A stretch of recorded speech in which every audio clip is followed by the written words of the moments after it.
I already hear the women's talking in my head and saying, yeah, so I show him the affinity and the respect and all of that. But what about men want to feel challenged? And if I show him that, and I give all my power away, right? So women are so concerned that if they actually show how much they like a man or how much they respect a man, that automatically means that they lose power. So I'm curious to hear your take on that and how to keep men, quote unquote, challenged, because that's sort of like the concern, right? Well, I know women think that, right? And I was raised by a woman who grew up in the feminine mystique and a whole bunch of instinctual behavior that is really naturally destructive to relationships. And so if you can imagine these 5 conversations I've had, Dan got to choose, right? It's his choice to be challenged, to give me what I authentically need, to listen and pay attention the way I need to be. This wasn't one of the 5 conversations, but it was still one of those conversations.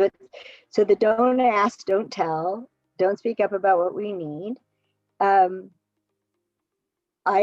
said, I don't have any trouble with you burping. People burp. People burp. I just need you to say, excuse me. And he's like, oh. And I said, it's honoring to say, excuse me. Otherwise, I'm like either not here, right? Not like, I might as well not be here. You're not noticing, or I'm being treated like a barmaid, which is an insult to barmaids. And excuse me is honoring. And he said, oh, it's honoring. Okay.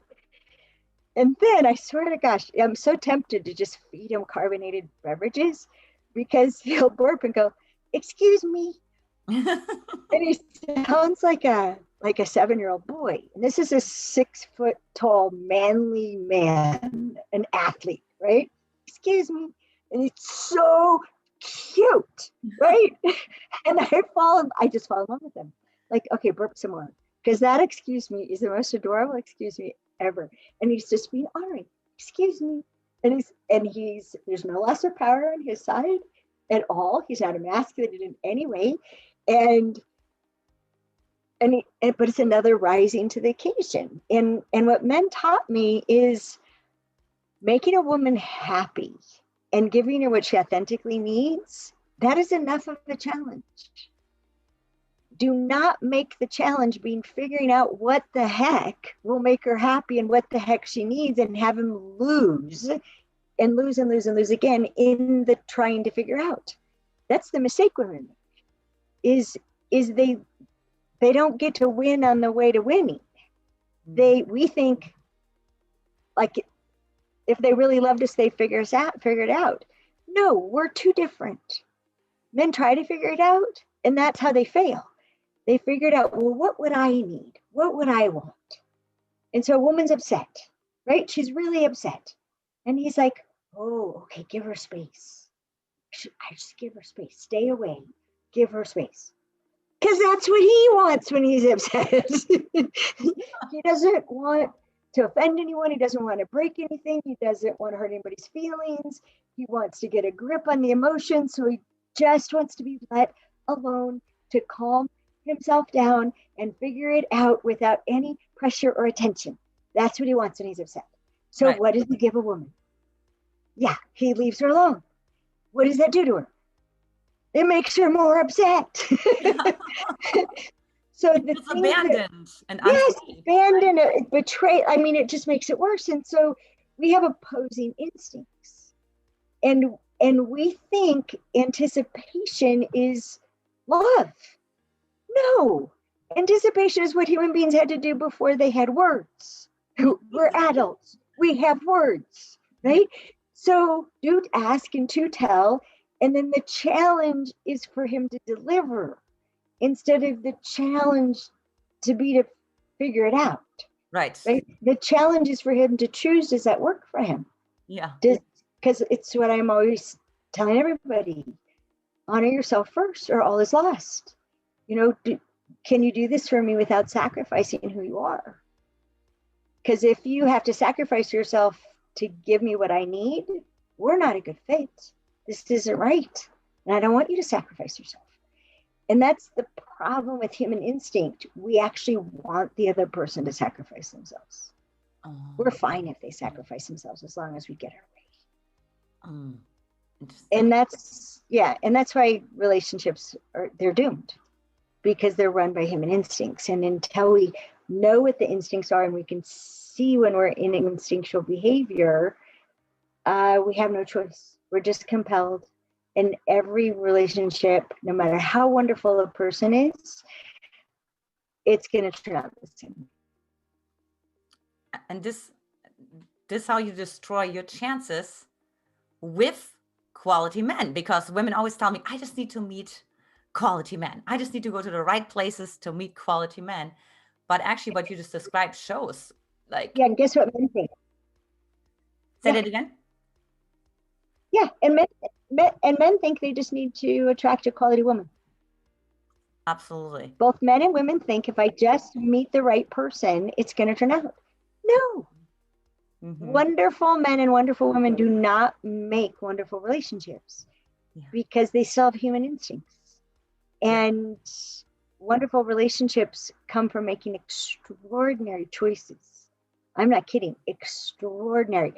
Overcome everything in your body and your mind that's telling you to not open your mouth and say that doesn't work for me.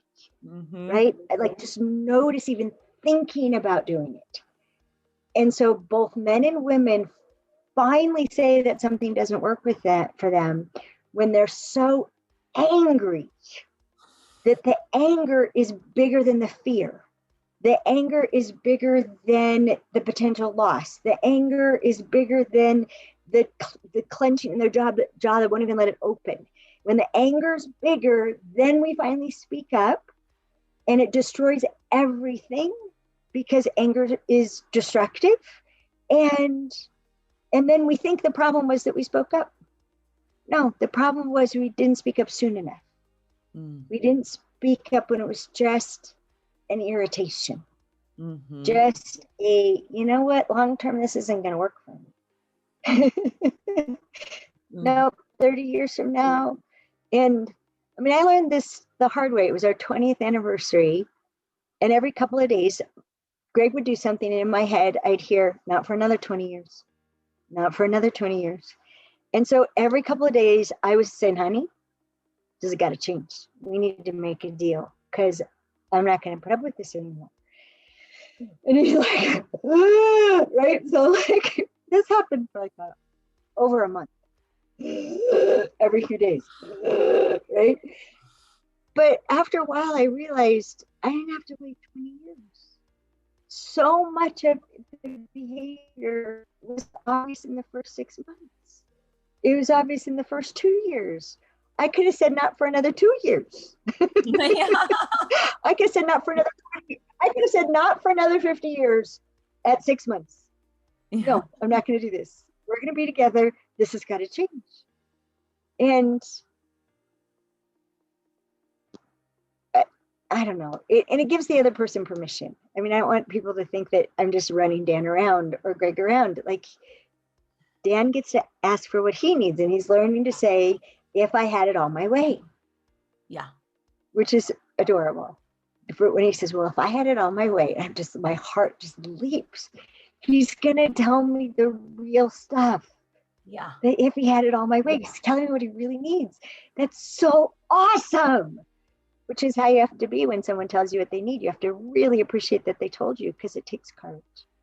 Oh, absolutely. You know, when my husband and I got married, we had one vow, which was, with this ring, I set you free.